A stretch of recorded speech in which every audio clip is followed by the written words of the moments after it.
pangalan nun? Yung matandang bungal? Ha? Ed, oh, Ed. Ed Talino. Talino. Tangin na, talino mo eh. Huwag nyo kaming ginagago dito, Ed Talino ah. Ikaw, bigyan kita ng 100,000. Kaya mo ba kumain? Sana? Sanchez man yan. Ah, Hindi man yan. di ba yan? Ba yan? Bigyan kita ng 100,000 kung kaya mo kumain ng 1 kilo. Ay, ay. Sauris mo na eh. Sauros lang. Bubo. Kaya na 5 kilo, Cham. Ha? 5 kilo. 5 kilo? Ikaw, kaya mo yun. Utay. Kahit balo sa amin, di kaya. Kaya nga eh. Kung hindi tanga tong tao na to eh. Kalahin mo. Ito yung masasabi ko ha. Binigyan lang siya ng hindi siya pwede mag-over. Ready? Oh, yeah. Binigyan lang siya na hindi siya mag-over ng 5 kilo. Pero kaya yun. Kasi Cham, ito. timbangan ngayon. Tapos pagka alas 8, ilang bisis ka ba kumakain sa ano, di ba? Tapos timbangan namin 12. Oh.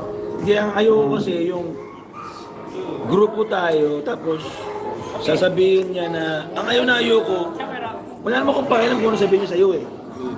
Ang pakialam ko, yung sinasabi niya na si Kuya Luz daw ay hindi bagay sa team na to at sa'yo para maging Cham, isa lang, Cham. Lapas ako sa... Ang nakakapangit yung mga pinagsasabi nila kasi walang nonsense natin.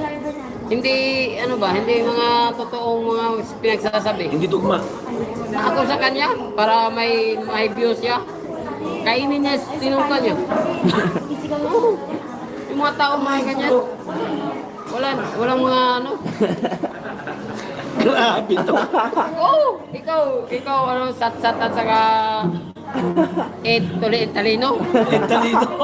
Kainin mo suka mo. Talino. Bungal ka pa nga naman. Ba't hindi ito gumawa ng ano pangalan? Talino. Wala yung respeto ko sa iyo. Ako, nakakano ako sa mga matatanda eh. Pero sa naririnig ko ng mga pinagsasabi mo. Hindi, tsaka isa pang inakayaayawan ko, yung grupo natin, hindi niya alam kung anong ginagawa natin. So, paano mo sabihin na may mali sa ginagawa natin? Exactly. Exactly. Tarantado, minuto-minuto. Mapapamura tayo ditong matanda na to eh. Kumbaga, nag-aaral ka sa bahay, no? Nag-aaral ka. Nagbabasa ka ng test mo. Oh. Hindi ka pa nakakaroon ng test eh, ginajudge ka na, hindi ka papasa. Di ba ganun yun eh? Ikaw, Ed Tolentino ah. Ano ba? Ano ba? Kasakit. Ako, hindi, kumpleto kami. Yung wala lang sa amin yung ano, litsi plant mo. Wala kami niyan. Sari-sari po tayo, meron kami.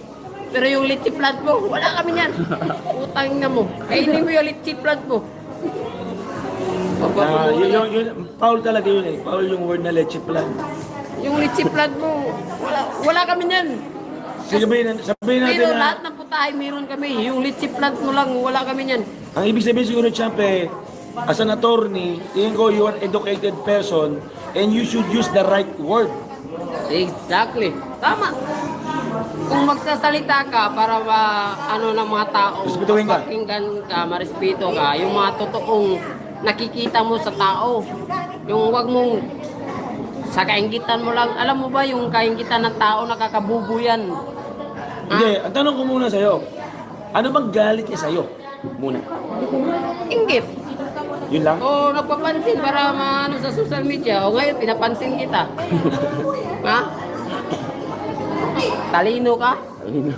Wala kang ano. Lahat ng mga sinasabi mo, wala. Ilang bisis ka na nagkakamali. Pero kami, isang bisis lang kami natalo. Ha? Tandaan mo yan. Tara na, sino yung kaway niyo dyan? Ito, yung matanda. Ed Talino. Ha? Ed Yung Talino. matanda ba na bungal? Si Ed Talino nga. Yung attorney na manghuhula. Oo. Sabi ko nga, para may views ka, kainin niya, sinuka niya. Manghuhula na lang siya. Punta siya sa ring.